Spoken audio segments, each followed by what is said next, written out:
အားလုံးပဲမင်္ဂလာပါရှင်ရွှေနှုတ်ကကြိုဆိုပါရစေအခုဖတ်ပြပေးသွားမယ့်စာအုပ်ကတော့စာရေးဆရာကန်ဝါဒနာဘေးရေးသားထားတဲ့ Problem Solving 101ဆိုတဲ့စာအုပ်ရဲ့အနှစ်ချုပ်ပဲဖြစ်ပါတယ်စလိုက်ကြမယ်နော်ရွှေနှုတ်ရဲ့စာဖတ်ပရိသတ်တွေဒီ audio နားထောင်နေတဲ့ပရိသတ်တွေရဲ့ဘဝမှာဆိုလို့ရှိရင်ဖြေရှင်းရခက်တဲ့ပြဿနာတွေနဲ့ကြုံနေရပါလားပြီးတော့ဆုံးဖြတ်ချက်တစ်ခုချဖို့ရွေးချယ်ရခက်ပြီးဘာလို့ဘာကံရမှန်းမသိရမျိုးရောဖြစ်ဘူးကြလားဥပမာပြောရမယ်ဆိုရင်ကျောင်းနှစ်ခုရှိတဲ့ထဲကဘယ်တစ်ခုကိုတက်ဖို့ရွေးချယ်ရခက်နေရမျိုးကိုယ့်ရဲ့စီးပွားရေးကဘာလို့ဒီထက်ပိုပြီးတော့တိုးတက်မလာတာလဲဆိုတာကိုအဖြေရှာမရဖြစ်နေရနဲ့ကိုယ့်အချိန်တွေကိုဒီထက်ကောင်းအောင်စီမံခန့်ခွဲခြင်းပေမဲ့ဘာလို့ရမှန်းမသိဖြစ်နေပါသလားအဲဒီလိုမျိုးအခြေအနေတွေမှာတော်တော်များများကစင်ကြေတွေပေးရင်အချိန်ဆွဲရင်လူရာထက်ပိုပြီးတွေးတောရင်းနဲ့စိုးရင်ပူပန်လာတာစိတ်အထင်နဲ့မှန်းပြီးဆုံးဖြတ်ချက်ချတာတွေလုပ်မိတတ်တယ်လို့တခါလေကြာလို့ရှိရင်လည်းဘာမှမလုပ်ဘဲရှောင်ပြေးမိတတ်ကြပါတယ်။အဲ့ဒီလိုမဖြစ်စေဖို့အတွက်ဒီနေ့မှာကျမတို့ရွှေနှုတ်ရဲ့စာဖတ်ပရိသတ်ကြီးကိုစာရေးသူကန်ဝါဒနာဘေးရေးသားထားတဲ့ Problem Solving 101စာအုပ်နဲ့မိတ်ဆက်ပေးကြပါတယ်။ဒီစာအုပ်ကိုအဆုံးထိနားထောင်ပြီးရင်တော့ပြဿနာတွေဖြစ်လာရင်လုံးဝမကြောက်တော့ပဲဖြေရှင်းနိုင်တဲ့သူဖြစ်လာမှာပါ။ဒီတော့ဒီစာအုပ်မှာပြဿနာတွေရဲ့ရှုပ်ထွေးနေတဲ့စိတ်ပိုင်းတွေနောက်ပြီးပြဿနာကြောင့်ဖြစ်ပေါ်လာတဲ့ရှုပ်ထွေးနေတဲ့အတွေးတွေကိုရှင်းလင်းသွားအောင်လို့အစဉ်စဉ်လှုပ်ဆောင်နိုင်ဖို့ကလေးကစလို့ CEO တွေနဲ့ကမ္ဘာခေါင်းဆောင်တွေအထိအသုံးချနိုင်တဲ့နည်းလမ်းတွေအကြောင်းကိုနားထောင်အောင်မှာဖြစ်ပါတယ်။ဒီစာအုပ်နဲ့ပတ်သက်ပြီးတော့စိတ်ဝင်စားစရာကောင်းတာတစ်ခုကတကယ်တော့ဒီစာအုပ်ကဂျပန်နိုင်ငံကကျောင်းသားအရွယ်ကလေးငယ်တွေအတွက်ရေးသားခဲ့တာပါ။ဒါပေမဲ့စာရေးသူရဲ့နည်းလမ်းကိုကျောင်းသားတွေသာမကစီးပွားရေးလုပ်ငန်းရှင်တွေဆရာတွေနဲ့စွန့်ဦးလုပ်ငန်းရှင်တွေကပါသဘောကျသွားတဲ့အတွက်ကြောင့်ဂျပန်နိုင်ငံရဲ့ရောင်းအားအကောင်းဆုံးစာအုပ်တုပ်ဖြစ်လာခဲ့တယ်။ဘာကြောင့်ကလေးတွေအတွက်ရေးခဲ့တဲ့စာအုပ်ကဒီလောက်ထိအသက်အရွယ်မရွေးလူဒန်းစားမရွေးပဲသဘောကျတဲ့စာအုပ်တုပ်ဖြစ်လာတာလဲလို့မေးခဲ့ရင်တော့အဖြေကလူတိုင်းဘဝမှာနေ့စဉ်ပြဿနာတွေကိုဖြေရှင်းနေရပေမဲ့ဒီပြဿနာတွေကိုဖြေရှင်းနိုင်ဖို့အတွက်တခါမှသင်ကြားမခံခဲ့ရလို့ပါ။သတင်းအချက်အလက်တွေကလိုအပ်တာထက်ပိုများနေတဲ့ဒီနေ့လိုခေတ်ကြီးမှာစနစ်တကျစဉ်းစားတွေးခေါ်တတ်ဖို့ပြဿနာရဲ့အရင်းမြစ်ကိုရှာဖွေတတ်ဖို့အကြံဉာဏ်တွေကိုစမ်းစစ်ကြည့်ဖို့နဲ့တည်တည်ကြကြလောက်ကင်ဆောင်ရွက်တတ်ဖို့ကပိုလို့တောင်လိုအပ်လာပါတယ်။ဒီစာအုပ်မှာဆိုရင်ပြဿနာဖြေရှင်းနိုင်မယ့်နည်းလမ်းတွေကိုအယိုးရှင်းဆုံးပုံစံနဲ့ဖော်ပြထားတာကြောင့်အခုဒီ audio ကိုနားထောင်နေတဲ့သူက10ကျော်သက်ပဲဖြစ်ဖြစ်အရွယ်ရောက်နေတဲ့လူကြီးတယောက်ပဲဖြစ်ဖြစ်ကောင်းကောင်းအသုံးချနိုင်ပါတယ်။ဒီနည်းတွေကရွှေနှုတ်ပရိသတ်တွေကြုံတွေ့နေရတဲ့ကျောင်းစာအခက်အခဲတွေနဲ့စီးပွားရေးပြဿနာတွေကိုဖြေရှင်းပေးမယ်အပြင်နေ့စဉ်ဘဝမှာပါနက်နဲ့ရှင်းလင်းလင်းတွေးခေါ်နိုင်ပြီးပိုကောင်းတဲ့ဘဝတစ်ခုမှာနေထိုင်နိုင်အောင်လမ်းပြပေးပါလိမ့်မယ်။ဒီစာအုပ်ရဲ့စာရေးဆရာကန်ဝါဒနာဘေးဆိုတာကတစ်ချိန်ကကမ္ဘာကျော် McKinsey & Company ရဲ့စီးပွားရေးအကြံပေးတစ်ယောက်ပါ။နောက်ပိုင်းမှာတော့စီးပွားရေးလောကကိုကြောခိုင်းပြီးသူဝါသနာပါတဲ့တင်ကြားရေးပိုင်းကိုဇောက်ချလုပ်ကင်ခဲ့ပါတယ်။စာရေးသူကကမ္ဘာထိပ်တန်းကုမ္ပဏီကြီးတွေကိုနှစ်ပေါင်းများစွာအကြံပေးလာတဲ့အတွေ့အကြုံအရပြဿနာကိုဖြေရှင်းတဲ့စွမ်းရည်ကစီးပွားရေးလောကမှာရောနေ့စဉ်ဘဝမှာပါအရေးကြီးဆုံးဆိုတာကိုသဘောပေါက်ခဲ့ပါတယ်။ဒါပေမဲ့လည်းဒီလောက်အရေးကြီးတဲ့ပညာရပ်ကိုငယ်ငယ်ကလေးကသင်ကြားပေးခဲ့တာမျိုးမရှိပါဘူး။ဒါကြောင့်သူကကမ္ဘာအဆင့်ခေါင်းဆောင်တွေအသုံးပြုနေတဲ့စနစ်တကျစဉ်းစားတွေးခေါ်နည်း structure thinking ကိုကလေးအရွယ်ကစတင်ပြီးသင်ကြားပေးနိုင်ဖို့ဒီစာအုပ်ကိုရေးသားခဲ့တာဖြစ်ပါတယ်။ရလဒ်ကတော့ဂျပန်နိုင်ငံမှာပြောစမှတ်တွင်သွားတဲ့အထိရောင်းအားအကောင်းဆုံးစာအုပ်တုပ်ဖြစ်ခဲ့တယ်လို့ကမ္ဘာတဝန်းကစာဖတ်သူတွေအတွက်ပါအကျိုးရှိစေတဲ့စာအုပ်ကောင်းတုပ်ဖြစ်ခဲ့ပါတယ်။ဒီနေ့ကျွန်မဖတ်ပြပေးသွားမယ် Problem Solving 101စာအုပ်ရဲ့အနှစ်ချုပ်ကိုတော့ရွှေနှုတ်ပရိသတ်တွေအတွက်အကောင်းဆုံးလေ့လာဖတ်မှတ်နိုင်အောင်လို့အခန်း၄ခန်းခွဲပြီးတော့ဖတ်ပြတင်ဆက်ပေးသွားမှာဖြစ်ပါတယ်နော်။အခန်း၁ပြဿနာတွေကိုအဖြေရှာမယ်ဆိုတဲ့ခံယူချက်အခန်း၂ပြဿနာတွေကိုနားလည်သဘောပေါက်ခြင်းအခန်း၃အတွေးတွေကိုအလုပ်ဖြစ်အောင်ပြောင်းလဲခြင်းနဲ့အခန်း၄ပြဿနာဖြေရှင်းရန်အခြားသူများကိုသင်ကြားပေးခြင်းတို့ပဲဖြစ်ပါတယ်နော်အခန်း၁ပြဿနာတွေကိုအဖြေရှာမယ်ဆိုတဲ့ခံယူချက် The Problem Solving Mindset လူတော်တော်များကြီးပြင်းလာကြတဲ့ပုံစံကညွှန်ကြားချက်တွေကိုလိုက်နာဖို့ကျောင်းမှာပုံသင်နည်းတွေကိုအလွတ်ကျက်ဖို့နဲ့အမားမလုပ်ဖို့သွန်သင်ခံရင်းနဲ့ပဲအရွယ်ရောက်ကြီးပြင်းလာကြတာများပါတယ်ကျောင်းကစာသင်ခန်းတွေနဲ့မိသားစုစကားဝိုင်းတွေမှာဆိုလို့ရှိရင်လေအရာရာကိုတတိနဲ့လုပ်ကိုင်ဖို့လူကြီးမိဘနဲ့ဆရာသမားပြောတာကိုမေးခွန်းမထုတ်ဖို့နဲ့ရှီးရိုးဆွဲအစင်လာတွေတိုင်းလုပ်ကိုင်ဖို့သွန်သင်ပေးလိမ့်ရှိပါတယ်။ဒါပေမဲ့ဘဝဆိုတာအ အဖြေရှိပြီးသားပုံစံတစ်ပုံမဟုတ်ပါဘူးနော်အထက်တန်းကျောင်းတက်နေရင်ဘလို့အလုပ်ကင်ကိုလုပ်ကင်တင်တယ်လဲလို့ရွေးချယ်နေတဲ့ကျောင်းသားပဲဖြစ်ဖြစ်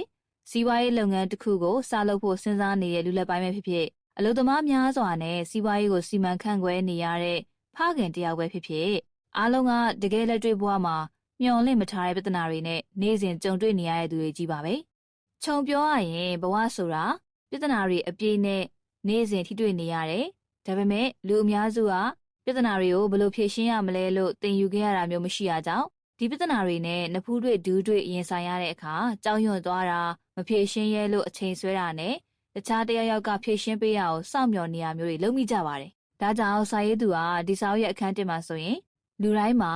ပြဿနာတွေကိုအဖြေရှာမယ်ဆိုတဲ့ခံယူချက်ရှိကိုရှိရမယ်လို့ဆိုပါတယ်။တကယ်တော့ပြဿနာတွေကိုဖြေရှင်းတတ်တဲ့စွမ်းရည် problem solving skill ဟာမွေးကလေးကပါလာတဲ့ပါရမီတစ်ခုမဟုတ်ပါဘူး။ဒါက mindset လို့ခေါ်တဲ့လူတစ်ယောက်ရဲ့ခံယူချက်တွေ habit လို့ခေါ်တဲ့အလေးအကျင့်တွေနဲ့ပဲသက်ဆိုင်ပါတယ်။ပြီးတော့ဘယ်အသက်အရွယ်ဖြစ်ဖြစ်ဘလို့အရက်ဒေတာပဲရောက်နေပါစေကို့မှာပြဿနာတစ်ခုကိုဖြေရှင်းမယ်ဆိုတဲ့ခံယူချက်နဲ့အလေးအကျင့်တွေရှိလာဖို့အတွက်ပြုစုပြောထောင်ယူလို့ရပါတယ်။ဒီစာအုပ်မှာဆိုရင်စာရေးသူကပြဿနာတွေကိုဖြေရှင်းပေးနိုင်မဲ့နည်းဗျူဟာတွေမကပဲဘဝရဲ့ထင်မှတ်မထားပဲဖြစ်လာတဲ့စိန်ခေါ်မှုတွေကိုယုံကြည်မှုရှိရှိရည်ရွယ်ချက်ရှိရှိဖြေရှင်းနိုင်တဲ့သူတစ်ယောက်ဖြစ်အောင်လို့သင်ကြားပေးထားပါတယ်။အရင်ဆုံးစာရေးသူကပြဿနာတွေကိုဖြေရှင်းတဲ့နေရာမှာအခက်ကြုံနေရတဲ့လူ၄မျိုးကိုဖော်ပြပေးထားပါတယ်။ဒီတော့ဒီ၄မျိုးတွေကကိုကဘယ်တစ်မျိုးလဲဆိုတာကိုလေ့လာကြည့်ပါ။နံပါတ်1အမျိုးအစားကိုတော့စာရေးသူက miss side လို့နာမည်ပေးထားပါတယ်။ဒီအမျိုးအစားကတော့အခက်အခဲတွေတွေ့ကြုံလာတဲ့အခါမှာငါကအဲ့လောက်လည်းမတော်ပါဘူးလေဆိုပြီးအလွယ်တကူလက်လျှော့သွားတတ်တဲ့သူပါ။နံပါတ်2အမျိုးအစားကတော့ Mr. Credit ဖြစ်ပါတယ်။သူကတော့တခြားသူတွေရဲ့စိတ်ကူးစိတ်တမ်းတွေကိုအပြစ်တွေကြီးပဲထောက်ပြပြီးသူကိုယ်တိုင်ကတော့အဖြစ်ရှိအောင်ဘာတစ်ခုမှမလုပ်တဲ့လူသားမျိုးပါ။တတိယအမျိုးအစားဖြစ်တဲ့ Miss Dreamer ကတော့သူ့ခေါင်းထဲမှာအကြံကောင်းညံကောင်းတွေပြည့်နေပေမဲ့လက်တွေ့မှာမစွန့်စားရတာကြောင့်ဘာတစ်ခုမှအကောင့်ထဲဖော်နိုင်စွမ်းရှိမနေတဲ့အမျိုးအစားပါ။နောက်ဆုံးနံပါတ်4အမျိုးအစား Mr. Goal Getter ကတော့အလုပ်တစ်ခုကိုထားလုပ်ဖို့ပဲအားတန်တယ်အလုပ်ကိုတော့တက်တက်ကြွကြွလုပ်ကင်ပေမဲ့ဘာဗျူဟာမှကြိုမတွေးထားပဲတေချာတဲ့ဥတီချက်မရှိတဲ့လူတွေပါဒီလူကသူလျှောက်နေတာလမ်းမှန်လားလမ်းမာလားတုံးသက်မှုမရှိပဲရီမန်းချက်တွေနောက်ကိုတကောက်ကောက်လိုက်နေသူဖြစ်ပါတယ်ဒီလူ၄မျိုးစလုံးကိုကျောင်းမိသားစုနဲ့လုပ်ငန်းခွင်ထဲမှာတွေ့နိုင်တဲ့အပြင်ကိုယ်တိုင်လည်းဒီထဲကလူတစ်ယောက်ဖြစ်ကောင်းဖြစ်နေနိုင်ပါတယ်တကယ်တော့ဒီလိုလူတွေကမြန်မာလူအဖွဲ့အစည်းမှာတွေ့နေမြင်နေရတဲ့ပုံစံတွေပဲဖြစ်ပါတယ်ကျမတို့ပတ်ဝန်းကျင်မှာလူအများစုကတခုဆိုရင်အမားလုံးမိမှာကြောက်တယ်လို့သူတစ်ပါးကဲရေးပြစ်တင်ဝေဖန်ခံရမှာလဲအင်မတန်စိုးရိမ်ပါတယ်။ဒါကြောင့်လူတော်များကစွန့်စားရမယ့်ကိစ္စဆိုရင်မတိဘာသာနေလိုက်ကြတာများပါတယ်။တချို့ကြတော့လဲကိုရင်ဆိုင်နေရတဲ့တကယ်ပြဿနာကိုမဖြေရှင်းပဲလူအထင်ကြီးအောင်လုံနိုင်ကိုင်နိုင်စွမ်းရှိတဲ့အောင်နဲ့အလုံများကြအောင်ဆောင်နေလေးရှိတတ်ကြတယ်။ဒါပေမဲ့ဒီလိုမျိုးမဖြစ်အောင်လို့ပြဿနာတွေကိုပိုကောင်းတဲ့တခြားနည်းနဲ့ပြောင်းလဲပြစ်လို့ရတဲ့အကြောင်းကိုစာရေးသူကဒီစာအုပ်ထဲမှာအသေးစိတ်ရှင်းပြထားပါတယ်။ဆက်လက်ပြီးတော့စာရေးသူကကိုယ့်ရဲ့ခံယူချက်တွေကိုတကယ်လက်တွေ့ပြောင်းလဲပြနိုင်မဲ့ရိုးရှင်းတဲ့အကြံဉာဏ်ကောင်းလေးတစ်ခုနဲ့မိတ်ဆက်ပေးထားပါသေးရဲ့။အဲ့ဒါကတော့ကိုပြဿနာတွေကိုဖြေရှင်းမဲ့ကလေးငယ် a problem solving kit တယောက်လိုမျိုးခံယူလိုက်ဖို့ပါ။ဒီနေရာမှာကလေးလို့ပြောလိုက်တာကအသက်အရွယ်ကိုအဓိကပြောချင်တာမဟုတ်ပဲခံယူချက်ကိုပြောချင်တာဖြစ်ပါတယ်။ပြီးတော့ဒီခံယူချက်မရှိရင်ရှေ့ဆက်လို့မရပါဘူးနော်။ဒီခံယူချက်ကပထမအဆင့်ပါပဲ။ဒီတော့ဒီခံယူချက်ရှိဖို့အရင်ဦးဆုံးပြဿနာတွေကိုဖြေရှင်းမဲ့ကလေးငယ်တယောက်ဆိုတာဘယ်လိုပုံစံမျိုးလဲဆိုတာဆက်လေ့လာကြည့်ပါဒီပြဿနာတွေကိုဖြေရှင်းမဲ့ကလေးငယ်တယောက်ခံယူချက်ကဘဝရဲ့စိန်ခေါ်မှုတွေကိုကြောက်ရွံ့မနေပဲစူးစမ်းလေ့လာလို့စိတ်နဲ့ချင်းကပ်မဲ့သူမျိုးပါဘဝမှာစိန်ခေါ်မှုတွေနဲ့ကြုံတွေ့လာရတဲ့အခါသူတို့ကချက်ချင်းတုံ့ပြန်မဲ့အစားခဏလောက်ရက်တန့်လိုက်ကြပြီးတေချာစဉ်းစားတွေးခေါ်ရင်မေးခွန်းတွေထုတ်ရင်နောက်ဆုံးမှာတော့မဟာဗျူဟာကြကြလောက်ကင်ဆောင်ရွက်လေးရှိပါတယ်ဒီလိုလူတွေကမွေးရပါပြည့်စုံနေတဲ့သူတွေရှမ်းရှမ်းတောက်တော်နေတဲ့သူတွေလားဆိုတော့လဲမဟုတ်ပြန်ပါဘူးသူတို့ကိုပြဿနာတွေကိုဖြေရှင်းမဲ့ကလေးတွေဖြစ်သွားစေတဲ့အကြောင်းရင်းကအခြေအနေတရက်ကိုတည်တည်ချာနားလည်ခြင်းနဲ့စိတ်နားလည်သွားတဲ့အခါဖြေရှင်းနိုင်မဲ့အစီအစဉ်တစ်ခုရေးဆွဲပြီးနောက်ဆုံးမပြတ်မကွက်အကောင့်ထဲပေါ်တဲ့စိတ်တွေကြောင့်သာဖြစ်ပါတယ်သူတို့ကရလက်တွေထက်တိုးတက်ခြင်းနဲ့စိတ်ကြောင့်လှုပ်ဆောင်နေကြသူတွေဖြစ်ပါတယ်ပြီးတော့ပြဿနာတစ်ခုကိုဖြေရှင်းနေတဲ့ကာလတစ်လျှောက်မှာလည်းလိုအပ်တယ်လို့ပြုပြင်ပြောင်းလဲတတ်ကြပြီးတော့ ပိုကောင်းအောင်လှုပ်ဆောင်သွားတတ်ကြပါသေးရဲ့ဒီလိုလူမျိုးတွေကသူတို့ရဲ့ဘဝမှာအခြေအနေတွေပိုအဆင်ပြေလာမဲ့အချိန်တစ်ခုထိလက်ပလာနဲ့ထိုင်ဆောင်နေမဲ့အစားရည်ရွယ်ချက်ရှိတုံ့ပြန်ဆောင်ရွက်ရင်သူတို့ဘဝကတဖြည်းဖြည်းပိုကောင်းလာကြသူတွေပဲဖြစ်ပါတယ်ဒီတော့အခု audio ကိုနားထောင်နေတဲ့သူကိုယ်တိုင်ပြဿနာတွေကိုဖြေရှင်းမဲ့လူတစ်ယောက်လိုစဉ်းစားတွေးခေါ်နိုင်ဖို့အတွက်စာရေးသူကအဆင့်၄ဆင့်ပါတဲ့ပြဿနာဖြေရှင်းနည်းတစ်ခုကိုဖော်ပြထားပါတယ်ပထမဆုံးအဆင့်1ကိုတော့ဖြစ်ပျက်နေတဲ့အခြေအနေတစ်ခုကိုနားလည်အောင်လုပ်ရင်းနဲ့စတင်လိုက်ပါအဆင့်2မှာတော့ပြဿနာရဲ့မူလဇစ်မြစ်ကိုအဖြေရှာမှာဖြစ်ပါတယ်ပြီးရင်အဆင့်3အနေနဲ့အဲ့ဒီပြဿနာကိုဖြေရှင်းနိုင်မဲ့လှုပ်ဆောင်ချက်တွေကိုအစီအစဉ်ဆွဲရပါမယ်နောက်ဆုံးအဆင့်4မှာတော့ရှင်းရှင်းလင်းလင်းနဲ့လက်တွေ့လှုပ်ဆောင်နိုင်ဖို့အတွက်လိုအပ်သလိုချိန်ညှိသွားဖို့လိုပါတယ်အခုပြောနေတဲ့အဆင့်၄ဆင့်ပါတဲ့ပြဿနာဖြေရှင်းနည်းကိုအသုံးချဖို့အတွက်တက္ကသိုလ်ကျောင်းပြီးစရာမလိုသလိုဈေးကြီးပေးရတဲ့သင်တန်းတွေတက်ဖို့လုံးဝမလိုပါဘူးအဲ့ဒီအစားစိတ်အထင်နဲ့လှုပ်ဆောင်နေတာကိုရက်တန့်ပစ်လိုက်ပြီးတော့အခုပဲစနစ်တကျတွေးခေါ်ခြင်းနဲ့လှုပ်ဆောင်ဖို့ပဲလိုပါတယ်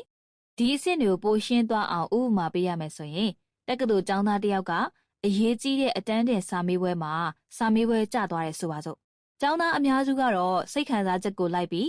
ကိုနဲ့ဆရာတွေကိုပဲအပြစ်တင်မိပါလိမ့်မယ်ဒါပေမဲ့အဲ့ဒီကျောင်းသားက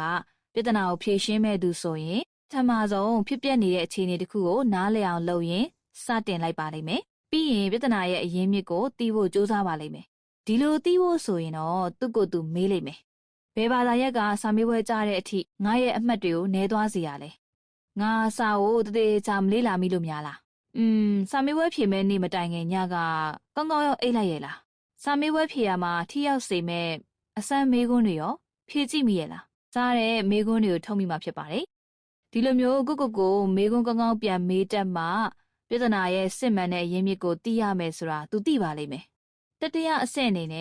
့သူဘာဆက်လုပ်နိုင်မလဲဆိုတာကိုအဖြေရှာကြည့်ပါလိမ့်မယ်အကယ်၍သူကသင်္ချာဘာသာရပ်မှာအားနည်းနေရဆိုရင်မနက်တိုင်းနိုင်ဝက်လောက်အချိန်ပေးပြီးတော့လေ့ကျင့်တာတငယ်ချင်းတယောက်ကိုရှင်းပြခိုင်းတာတနေ့မှာအနည်းဆုံးသင်္ချာ3ပုဒ်လောက်တွတ်တာတွေကိုလုပ်နေမှာပါအဲ့ဒီအခါစာမေးပွဲကြရဲဆိုတဲ့ပြဿနာကနေထိုင်ပြီးတော့စိတ်သက်ကြနေမဲ့စာဖြေရှင်းနိုင်တဲ့စိန်ခေါ်မှုတစ်ရပ်ဖြစ်ပြောင်းလဲသွားမှာဖြစ်ပါတယ်အခုလိုမျိုးကိုယ့်ရဲ့ခံယူချက်ကိုပြောင်းလဲလိုက်မယ်ဆိုရင်ပြဿနာတစ်ရပ်ကိုရှင်းသွားအောင်လှုပ်ဆောင်နိုင်မဲ့အပြင်ကိုယုံကြည်မှုရှိလာပါလိမ့်မယ်အခုနားထောင်ခဲ့ရတဲ့ပထမခန်းကိုသုံးသပ်ပေးရမယ်ဆိုလို့ရှိရင်ပြဿနာဖြေရှင်းနည်းဆိုတာပါရမီရှင်တွေနဲ့ထိပ်တန်းရောက်နေတဲ့လူတွေပဲလှုပ်ဆောင်ရတဲ့အရာမဟုတ်ပါဘူးเนาะပြဿနာကိုဖြေရှင်းနိုင်ဖို့အတွက်အထက်အခါလေ့လာသင်ယူပြီးအလေးကျင့်ဖြစ်သွားအောင်လှုပ်ဆောင်နိုင်ပါတယ်ပြီးတော့ပြဿနာတစ်ခုနဲ့ကြုံတွေ့တဲ့အခါဘယ်လိုတုံ့ပြန်မလဲဘယ်လိုမေးခွန်းကောင်းတွေထုတ်ပြီးတော့အဖြေရှာကြည့်မလဲပြဿနာကိုဖြေရှင်းနိုင်အောင်ဘယ်လိုအစီအစဉ်ရေးဆွဲမလဲဘယ်လိုအဆင့်ဆင့်လှုပ်ဆောင်မလဲဆိုတဲ့အချက်တွေနဲ့ကိုယ့်ရဲ့ခံယူချက်ကိုပြောင်းလဲပြလိုက်ဖို့လည်းလိုပါတယ်ဒုတိယခန်းမှာတော့ပြဿနာတွေကိုနားလည်သဘောပေါက်အောင်လှုပ်ဆောင်နိုင်မဲ့နည်းလမ်းတွေအကြောင်းကိုဆက်လက်ပြီးတော့ဖတ်ပြပေးသွားပါမယ်နော်အခန်းနဲ့ပြဿနာတွေကိုနားလည်သဘောပေါက်ခြင်းလူအများစုကပြဿနာတွေဖြစ်ပြီးမှတုံ့ပြန်တတ်တဲ့သဘောရှိပါတယ်ဆိုလိုတာကပြဿနာတစ်ခုခုဖြစ်လာပြီဆိုရင်စိတ်ရှုပ်လာပြီးတော့တွေးကြရဖြေရှင်းနည်းတွေနဲ့တုံ့ပြန်တာကိုရှိရလူလုပ်တဲ့နည်းတိုင်းလိုက်လုပ်တာမျိုးတွေဒါမှမဟုတ်လို့ရှိရင်လည်းပြဿနာကိုရှောင်တာမျိုးတွေလုပ်ကြတော့တာပါပဲဒါပေမဲ့ဒီနည်းလမ်းတွေကရေရှည်အလုပ်ဖြစ်မဲ့နည်းတွေမဟုတ်ပါဘူးဒါအပြင်အမှားယွင်းဆုံးလုပ်ရက်ကတော့ပြဿနာတစ်ရပ်ကိုတည်တည်ချာနားမလည်သေးခင်ကိုကချက်ချင်းတုံ့ပြန်မိရပါဘာကြောင့်မှားတာလဲဆိုတော့လူတစ်ယောက်ဘာပြဿနာဖြစ်တာလဲဆိုတာကိုရေရာမသိပဲအဖြေမှန်ကိုဘယ်တော့မှရှာတွေ့နိုင်မှာမဟုတ်ပါဘူးဒါကြောင့်ရှေ့ကအဆင့်၄ဆင့်မှာအရင်ဆုံးဘာမှမလုပ်ခင်ပြဿနာကိုအမှန်တိုင်းသိနားလည်အောင်လုပ်ဖို့အရေးကြီးဆုံးပါ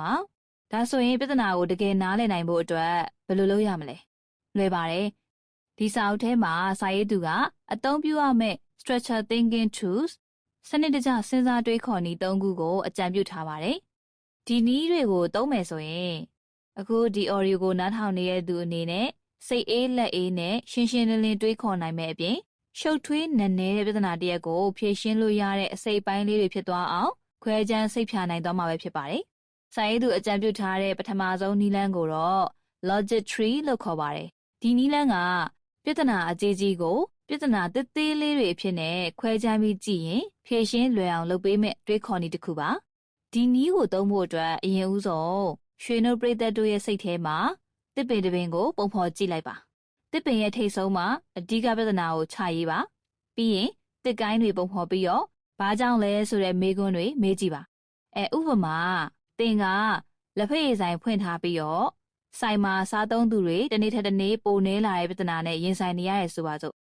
ဒီပြဿနာကိုဖြစ်စေတဲ့အကြောင်းရင်းတွေကိုစိတ်ကူးနဲ့မှန်းဆနေမယ်စာအခုပြောတဲ့ logic tree တစ်ခုကိုဆွဲကြည့်လိုက်ပါပြီးရင်ပထမဦးဆုံးတစ်ကိုင်းမှာအစားအသောက်တွေကစီတွေအယမ်းများနေလို့လားလက်ဖက်ရည်ကအရသာမရှိလို့လားစသဖြင့်အစားအသောက်ကိုအဓိကထားပြီးတော့မေးခွန်းထုတ်ပါ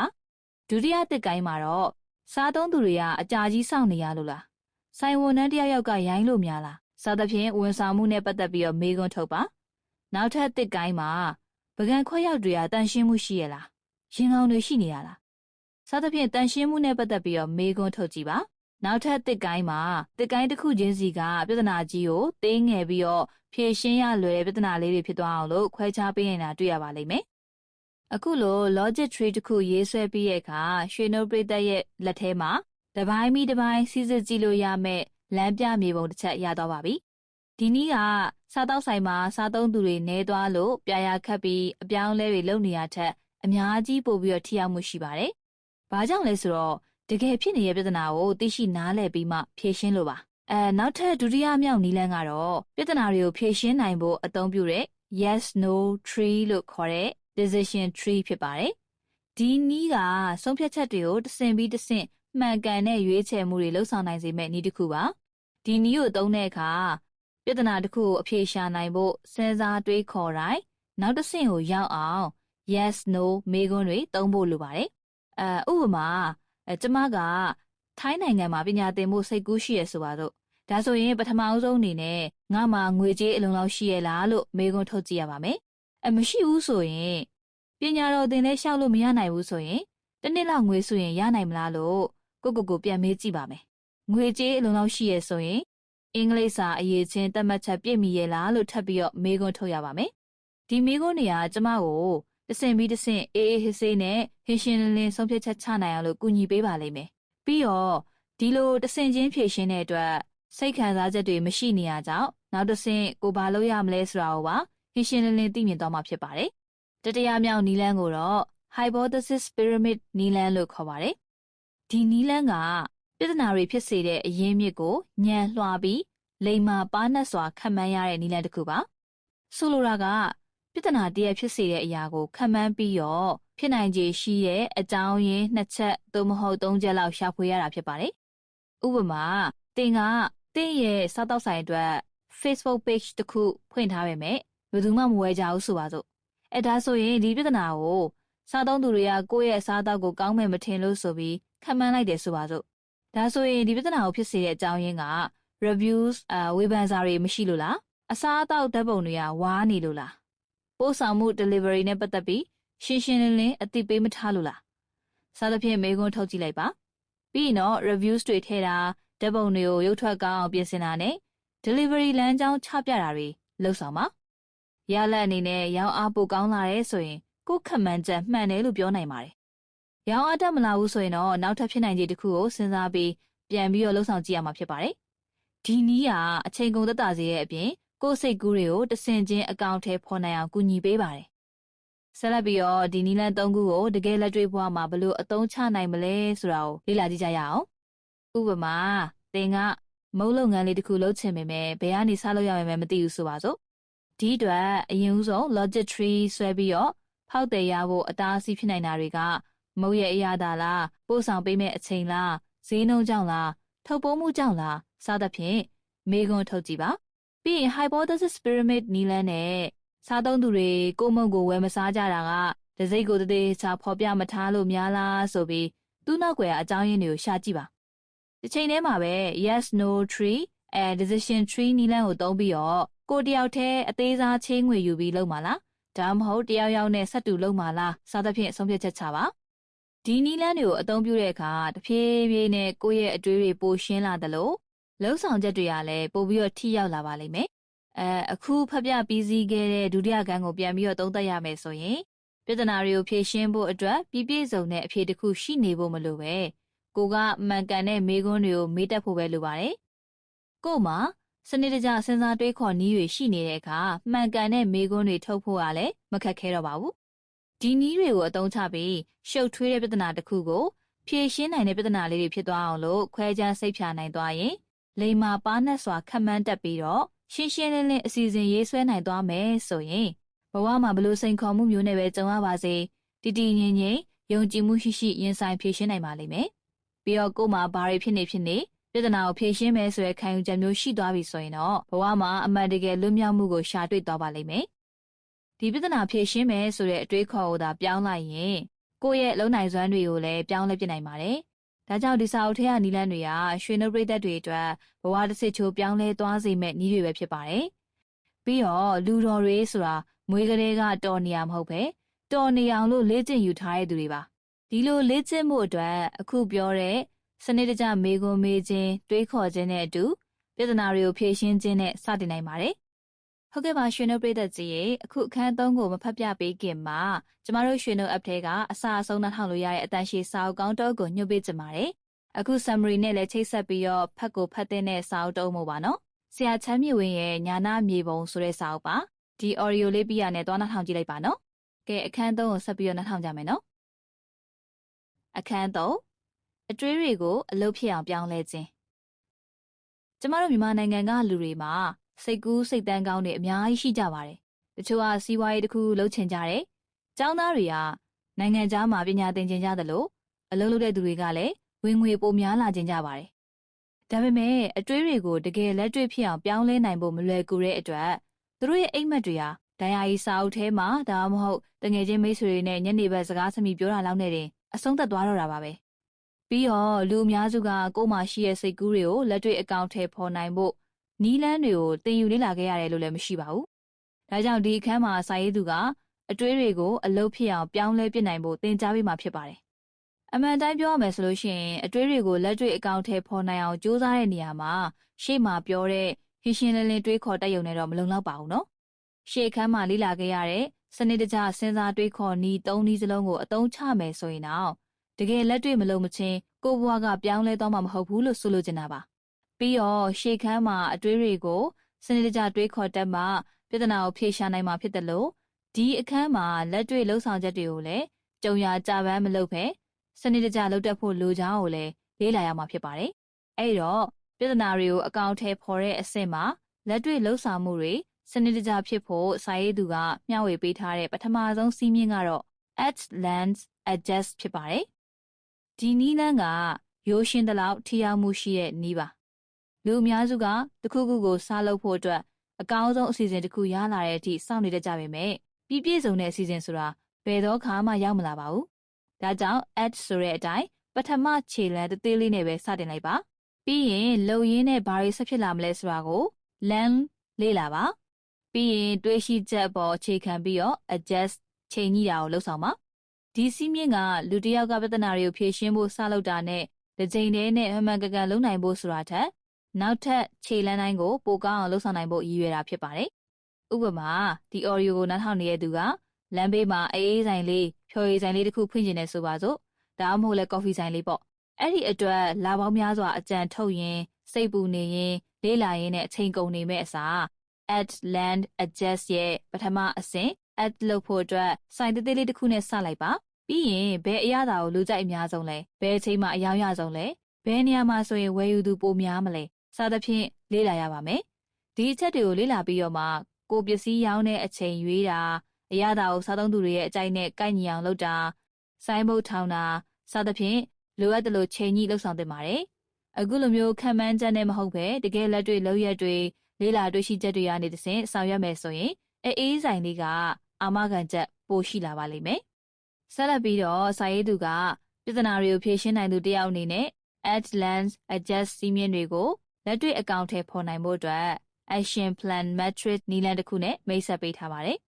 ဒီနည်းမှာဆိုရင်ရည်မှန်းချက်ကိုလှုပ်ဆောင်ရမယ့်အဆင့် steps အချိန်စရာ timeline တာဝန်ခွဲဝေမှု responsibility နဲ့စစ်ဆေးရမယ့်အချက်များ check point ဆိုပြီးတော့အပိုင်း၅ပိုင်းပါဝင်ပါတယ်ဒီအပိုင်း၅ပိုင်းကိုတစ်ခုချင်းစီလေ့လာကြည့်ကြရအောင်ပါအပိုင်း၁ဖြစ်တဲ့ရည်မှန်းချက် goal အတွက်သင်မှာတိကျတဲ့ပန်းတိုင်တစ်ခုရှိရပါမယ်ဒါကြောင့်သင်ကရှက်အင်ကြီးရောင်းနေရဆိုရင်အောင်မြင်ခြင်းတယ်လို့ပြောနေမယ်စား2လအတွင်းမှာအင်ကြီးဘယ်နှထည်ရောင်းနိုင်ခြင်းတယ်လို့သတ်မှတ်ပါ ပန်းနိုင်တစ်ခုတိတိကျကျသတ်မှတ်ထားတဲ့အခါဒီပန်းနိုင်ကပဲတခြားလိုအပ်တာတွေကိုလမ်းပြသွားပါလိမ့်မယ်အပိုင်း1မှာပါဝင်တဲ့လှုပ်ဆောင်ရမယ့်အဆင့် step ဆိုတာကတော့ကိုယ်တကယ်လက်တွေ့လှုပ်ဆောင်ရမယ့်လုပ်ငန်းအဆင့်ဆင့်ကိုဆိုလိုပါတယ်ဥပမာရှက်အင်ဂျီဒီဇိုင်းဆွဲတာဆေးရိုက်တာ Facebook page ထောင်းတာအင်ဂျီတွေကိုပုံသေးချာရိုက်တာကိုရောင်းနေတာဘလို့ရှက်အင်ဂျီလဲဆိုတာရေးသားဖော်ပြတာနဲ့ကြော်ညာတာတွေကိုဆိုလိုပါတယ်ဒီအဆင့်တွေကိုတည်တည်ချာစရင်ပြုစုပြီးလှုပ်ဆောင်မယ်ဆိုရင်စိတ်ရှုပ်စရာတွေကြုံရမှာမဟုတ်ပါဘူးအပိုင်း3မှာတော့အချိန်စရာ timeline တစ်ခုရေးဆွဲရပါမယ်ဒီဘက်မှာအင်ဂျီဒီဇိုင်းကဘယ်ချိန်မှပြီးမှလဲဘယ်ချိန်မှဆေးရိုက်မှလဲဘယ်ချိန်မှစပြီးရောင်းချမှလဲစသဖြင့်အဆင့်တစ်ခုချင်းစီအတွက်အချိန်ရက်သတ်မှတ်ပေးဖို့လိုပါတယ်အခုလိုရက်သတ်မှတ်လိုက်တဲ့အခါစိတ်ကူးယဉ်ထားသမျှအားလုံးကလက်တွေ့အဖြစ်ပြောင်းလဲသွားပါလိမ့်မယ်အပိုင်း၄ဖြစ်တဲ့တာဝန်ယူမှု responsibility မှာတော့ဘယ်သူကဘာလုပ်ရမလဲဆိုပြီးတာဝန်တွေသတ်မှတ်ပေးရပါမယ်တကယ်လို့ကိုကလုပ်ငန်းတစ်ခုလုံးကိုတယောက်တည်းဦးစီးနေတာဆိုရင်တော့အကုန်လုံးကိုတယောက်တည်းတာဝန်ယူရမှာဖြစ်ပါတယ်အဲ့ဒီလိုမှမဟုတ်ဘဲနဲ့တငယ်ချင်းမိတ်ဆွေတွေနဲ့ဆက်တူလုပ်နေရဆိုရင်တော့တာဝန်တွေကိုတီးတီးကြကြခွဲဝေသတ်မှတ်ထားပေးလိုက်ပါအားလုံးမှာတာဝန်ရှိရဆိုတာမျိုးကတကယ်လက်တွေ့မှာတော့အလုံးမဖြစ်ဘူးဆိုတာကိုမမေ့လိုက်ပါနဲ့နောက်ဆုံးအပိုင်း9မှာပါဝင်တဲ့စစ်ဆေးရမယ့်အချက် check points တွေဆိုတာကိုယ်လုပ်ငန်းကတိုးတက်မှုရှိရလားလို့စစ်ဆေးခိုင်းတာပါဥပမာတလားပြည့်ပြီးရဲ့အချိန်မှာကိုရီမန်းထားတဲ့ရောင်းအားရဲ့တဝက်လောက်ထိရောင်းရပြီလားနောက်ဆုံးတင်လိုက်တဲ့အယောင် post ကိုလူကြည့်များရဲ့လားဝယ်သူတစ်တွေထပ်တိုးလာရဲ့လားစသဖြင့်စစ်ဆေးကြည့်ဖို့လိုပါတယ်ဒီစစ်ဆေးချက်တွေကနေတဆင့်ကိုယ့်အတွက်အသုံးတဲမဲ့အချက်လက်တွေရလာပါလိမ့်မယ်အခုလေ့လာခဲ့ရတဲ့ action plan metric နည်းလမ်းကိုပို့ပြီးတော့နားလည်သွားအောင်လို့နောက်ထပ်ဥပမာတစ်ခုနဲ့လေ့လာကြည့်ကြရအောင်ပါအဲ့ဒီဥပမာကတော့သင်တန်းတစ်ခုဖွင့်ပြီးကိုယ့်အနီးနားမှာရှိတဲ့ကလေးငယ်တွေကိုအင်္ဂလိပ်စာသင်ပေးခြင်းတဲ့သူတယောက်ဆိုပါစို့ဒါဆိုရင်ကိုယ့်ရဲ့ရည်မှန်းချက် goal အတွက်3လပြည့်ပြီးချိန်မှာကျောင်းသားအယောက်30ရဖို့သတ်မှတ်နိုင်ပါတယ်လှုပ်ဆောင်ရမယ့်အဆင့် steps တွေမှာစာသင်လို့ရမယ့်နေရာတစ်ခုရှာတာသင်ရိုးရေးဆွဲတာလက်ကမ်းစာဆောင်တွေထုတ်ဝေတာ Facebook group တွေမှာ post တင်တာနဲ့စမ်းသပ်ပြီးအခမဲ့သင်ကြားပေးတဲ့ကာလတွေပါဝင်သင့်ပါတယ်အချိန်စရာ timeline မှာဆိုရင်ပထမဘက်မှာနေရာရှာမယ်ဒုတိယဘက်မှာသင်ရိုးရေးဆွဲမယ်တတိယဘက်မှာသင်တန်းစဖွင့်ဖို့ကိုစတင်ကြေညာမယ်စတုတ္ထဘက်မှာသင်တန်းကိုစဖို့သတ်မှတ်ထားလိုက်ပါတာဝန်ခွဲဝေမှု responsibility နဲ့ပတ်သက်လို့ရှိရင်ဒီသင်တန်းကိုကိုတယောက်တည်းဦးစီးနေတာဖြစ်လို့ကိုတယောက်တည်းမှသာတာဝန်ရှိပါတယ်နောက်ဆုံးစစ်ဆေးတဲ့အပိုင်း check points ကိုတော့တနင်္ဂနွေနေ့တိုင်းမှာလုပ်ဆောင်ပါအဲ့ဒီနေ့မှာကျောင်းသားမိဘဘယ်နှယောက်လောက်ကကလေးတွေကိုသင်တန်းအပ်ဖို့ကိုဆက်သွယ်လာတယ်လေကျောင်းသားဘယ်နှယောက်လောက်သင်တန်းတက်တယ်လဲစသဖြင့်စစ်ဆေးကြည့်နိုင်ပါတယ်ဒီနည်းတိုင်းလှုပ်ဆောင်မယ်ဆိုရင်သင်ရီမှန်းထားတဲ့ကလေးတွေအတွက်ဖွင့်လှစ်မဲ့အင်္ဂလိပ်စာဘာသာစကားသင်တန်းလေးကအမှန်တကယ်အကောင့်ထဲပေါ်လာပါလိမ့်မယ်ဆက်လက်ပြီးတော့အကြံဉာဏ်ကောင်းတွေကိုလက်တွေ့လုပ်ငန်းတွေအဖြစ်ပြောင်းလဲပြစ်နိုင်ဖို့အတွက်စာရေးသူအကြံပြုထားတဲ့နောက်ထပ်စီးမြင်တစ်ခုရှိပါတယ်အဲ့ဒါကတော့ plan do check act တို့ကိုပေါင်းစပ်ထားတဲ့ PDCA cycle စနစ်ပါဒီ PDCA ကရှေ့ရနီလန်းနဲ့ခက်ဆင်ဆင်ဆိုပေမဲ့သေချာလေ့လာကြည့်ပါနော်တူတယ်လို့နဲ့မတူပါဘူးအဲ့တော့ဆက်လိုက်ကြရအောင် plan ဆိုတာကတော့ကိုလှုပ်ဆောင်ခြင်းတဲ့အရာကိုခေါ်ပါတယ် do ဆိုတာကတော့အဲ့ဒီအကြောင်းအရာကိုစမ်းလုပ်ကြည့်ဖို့ပါ check ကတော့အလုပ်ဖြစ်ရဲ့လားဘလို့တုံ့ပြန်ချက်တွေရနေလဲဆိုတာကိုစစ်ဆေးဖို့ဖြစ်ပြီးတော့ act ကတော့ရလက်ပေါ်မူတည်ပြီးချိန်ညှိလှုပ်ဆောင်ဖို့ဖြစ်ပါတယ်ဒီစနစ်ကိုဂျပန်နိုင်ငံရဲ့ထိပ်တန်းကုမ္ပဏီကြီးတွေမှာသုံးကြသလိုလူတဦးချင်းစီအတွက်လည်းအသုံးချနိုင်ပါတယ်ဥပမာကိုယ့်ရဲ့စားတောက်ဆိုင်အတွက်အစားအသောက်တွေပို့ဆောင်ပေးဖို့ delivery service ရွေးရမယ်ဆိုပါစို့ဒီအတွက်လက်လွတ်စပယ်ရွေးချယ်ဆုံးဖြတ်ပြလိုက်မယ့်အစား PDCA ကိုသုံးနိုင်ပါတယ်အရင်ဦးဆုံးစားသုံးသူ10ယောက်လောက်စီကို2ပတ်ကျော်လောက်ထိအစားအသောက်တွေပို့ပေးဖို့အစီအစဉ် plan ဆွဲကြည့်ပါပြီးရင် do အဆင့်အတွက်ကိုမျိုးက delivery service တစ်ခုကိုသုံးပြီးလက်တွေ့ပို့ပါတတိယအဆင့် check မှာတော့စားသုံးသူတွေစိတ်ကျေနပ်မှုရှိရဲ့လားကိုယ့်အတွက်အမျက်ကြံရဲ့လားစစ်ဆေးပါနောက်ဆုံးအဆင့် add ကိုရောက်တဲ့အချိန်မှာအဆင်ပြေရင်ဆက်ပြီးလက်တွဲတာဈေးညှိတာတွေလုပ်နိုင်ပါပြီနောက်ပိုင်းအလုပ်တွေကိုတော့ PDCA နည်းအတိုင်းလုပ်ဆောင်နိုင်ပါတယ်အချိန်တိုင်းမှာစိတ်အထင်နဲ့ခံမှန်းရတာမျိုးတွေမရှိတော့တာကြောင့်သင်ယူရင်းနဲ့ပဲကိုယ့်လုပ်ငန်းကပိုတိုးတက်လာပါလိမ့်မယ် ဒီခန်းရဲ့နောက်ဆုံးအကြံပြုချက်အနေနဲ့စာရေးသူကတကယ်တော့အလုပ်တစ်ခုပြဿနာတစ်ခုကိုဖြေရှင်းနေရသူတိုင်းအတွက်စနစ်တကျတွေးခေါ်တတ်မှု structure thinking ကိုလိုအပ်တယ်လို့တွေးထားတာတွေကိုစနစ်တကျလှုပ်ဆောင်မှု structure action လည်းမဖြစ်မနေလိုအပ်တယ်လို့ဆိုပါတယ်။ဒီစနစ်တကျတွေးခေါ်တတ်မှုနဲ့စနစ်တကျလှုပ်ဆောင်မှုနှစ်ခုလုံးကိုရွှေနှုတ်ပရိသတ်တို့အားလုံးပဲလိုက်လုပ်မယ်ဆိုလို့ရှိရင်ဘဝမှာပြဿနာတွေကြောင့်ပဲတိုးတက်ပြောင်းလဲလာသူတွေဖြစ်လာပါလိမ့်မယ်။ဒီတော့ဒီအပိုင်းသုံးကိုညီကုန်းချုပ်ရရင်တကယ်ပြောင်းလဲမှုဆိုတာစနစ်တကျစဉ်းစားနေုံ structure thinking တွေနဲ့ဖြစ်မလာနိုင်ပါဘူး။အရာရာကလက်တွေ့လှုပ်ဆောင်မှုနဲ့စနစ်တကျလှုပ်ဆောင်မှု structure action ရှိမှဖြစ်ပါမယ်။ပြီးတော့စစချင်းလောက်ကင်တဲ့အချိန်မှာဘယ်သူမှပြည့်စုံတယ်လို့မရှိပါဘူး။ဖြည်းဖြည်းချင်းရှေ့ဆက်လှုပ်ဆောင်သွားရင်ပိုကောင်းလာတာပဲရှိပါတယ်။ဒါကြောင့်အချိန်ဆွဲမနေပဲကို့မှာဖြေရှင်းရမယ့်ပြဿနာတစ်ခုရှိနေရင်အခုချက်ချင်းပဲဒီနေ့ပဲစတင်ဖြေရှင်းလိုက်ပါလို့ကျမတို့ရွှေနှုတ်ရဲ့ CEO ဖြစ်တဲ့မဖြိုးဖြိုးအောင်ကအကြံပြုထားပါတယ်။အခန်းလေးပြဿနာဖြေရှင်းဖို့တခြားသူများကိုသင်ကြားပေးခြင်းကျမတို့ပတ်ဝန်းကျင်မှာလူတော်များကအချင်းချင်းတွေ့တဲ့အခါအကြံပေးတတ်ကြတဲ့အကျင့်ရှိတတ်ကြပါတယ်။ပိုကောင်းအောင်ကြိုးစားတော့မလုပ်ခင်သေချာစဉ်းစားတော့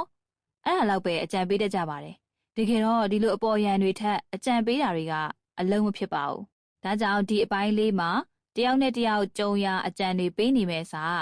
ာလူဖွဲ့စည်းတစ်ခုလုံးပြဿနာဖြေရှင်းနည်းကိုဘယ်လိုသင်ကြားပေးသင့်လဲဆိုတာကိုလေ့လာရမှာဖြစ်ပါတယ်။တကယ်တော့သင်ကကိုယ့်ရဲ့ရင်သွေးလေးတွေကိုပြိုးထောင်နေတဲ့မိဘတယောက်ပဲဖြစ်ဖြစ်အသင်းအဖွဲ့တစ်ခုကိုဦးဆောင်နေတဲ့စီးပွားရေးလုပ်ငန်းရှင်တယောက်ပဲဖြစ်ဖြစ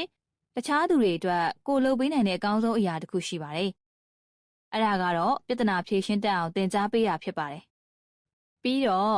ပြဿနာဖြေရှင်းတတ်တဲ့စွမ်းရည်ဆိုတာလူနည်းစုလောက်ပဲတမြောက်တဲ့ပါရမီတည်းမဟုတ်ပါဘူး။လူတိုင်းသင်ယူလေ့လာနိုင်တယ်လို့ကိုကျွမ်းကျင်သွားရင်လည်းလူတိုင်းကိုသင်ကြားပေးလို့ရပါတယ်။ကိုယ့်ရဲ့မိသားစုဝင်တွေကစလို့ကိုယ့်ပတ်ဝန်းကျင်ကလူတွေအားလုံးအရင်အထက်ပို့ပြီးတော့တိုးတက်လာစေဖို့အတွက်အကောင်းဆုံးနည်းလမ်းကတော့ဒီစာအုပ်မှာလေ့လာခဲ့ရတဲ့စနစ်တကျစဉ်းစားတွေးခေါ်နည်း system thinking tools တွေကိုမျှဝေပေးခြင်းပါပဲ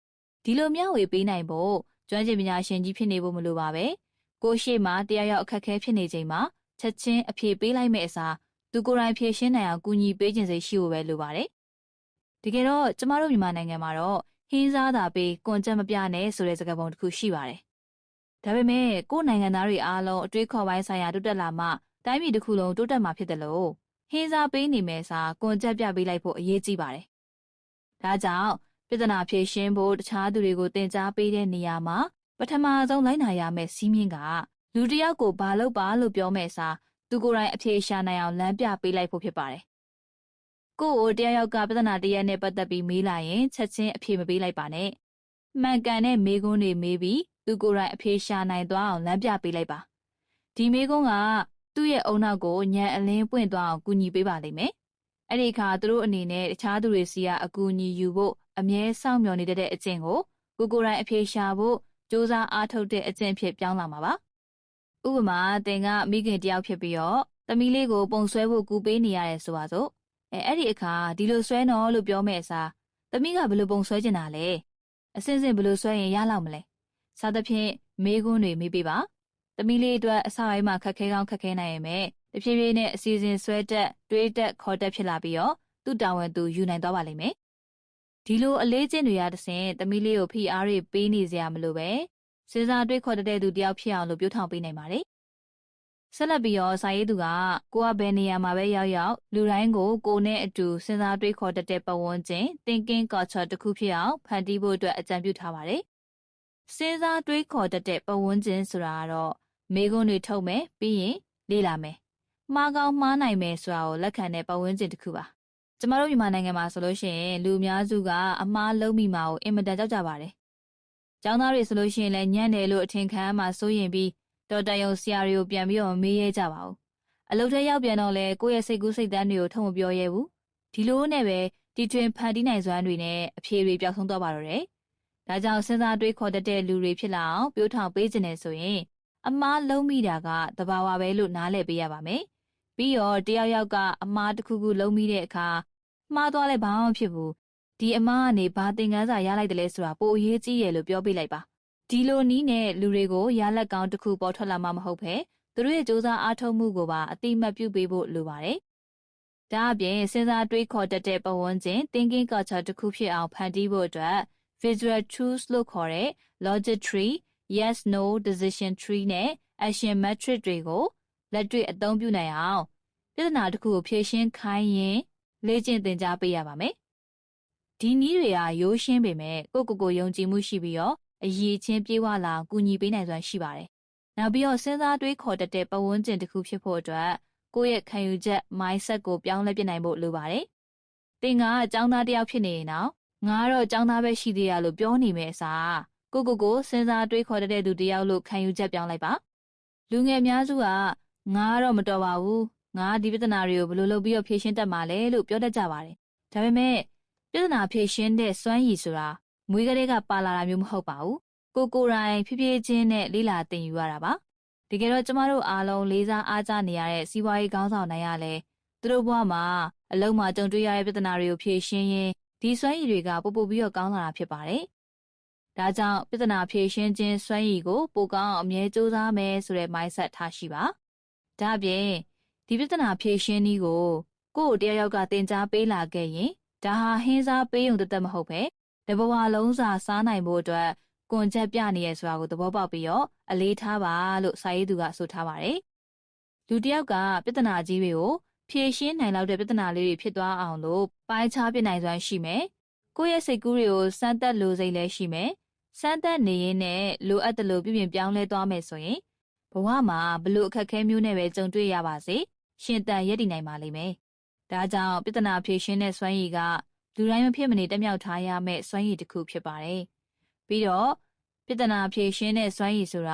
ာလက်တလောကြုံနေရတဲ့ပြဿနာတွေကိုဖြေရှင်းဖို့ပဲမဟုတ်ပါပဲ။အနာဂတ်ကိုယုံကြည်မှုအပြည့်နဲ့ကြိုတင်ပြင်ဆင်နိုင်ဖို့ဖြစ်ပါတယ်။လက်ရှိကျမတို့အများစုကထွက်ပေါက်ရှာမရပဲပိတ်မိနေသလိုခံစားနေကြရတာကြောင့်တယောက်နဲ့တယောက်တွေးခေါ်စဉ်းစားတတ်အောင်သင်ကြားပေးဖို့တကယ်ကိုလိုအပ်နေရပါ။ပြီးတော့ဒီလိုသင်ကြားပေးဖို့အတွက်ကိုကပတ်စံတွေချမ်းသာနေဖို့မလိုပါဘူး။ကိုကသာကိုသင်ပေးမဲ့လူတွေထက်နည်းနည်းလေးပိုပြီးအတွေ့အကြုံရှိတယ်။နည်းနည်းလေးပိုပြီးစဉ်းစားတတ်တယ်။သူတစ်ပါးကိုမျှဝေခြင်းစိတ်ရှိရဲဆိုရင်ပဲလုံလောက်ပါပြီ။လူတစ်ယောက်ကိုစဉ်းစားတွေးခေါ်တတ်အောင်သင်ကြားပေးလိုက်တာကသူ့ဘဝကိုပြောင်းလဲပေးလိုက်တယ်လို့ပါပဲ။ဒါကြောင့်သင်ကအမတစ်ယောက်ဆိုရင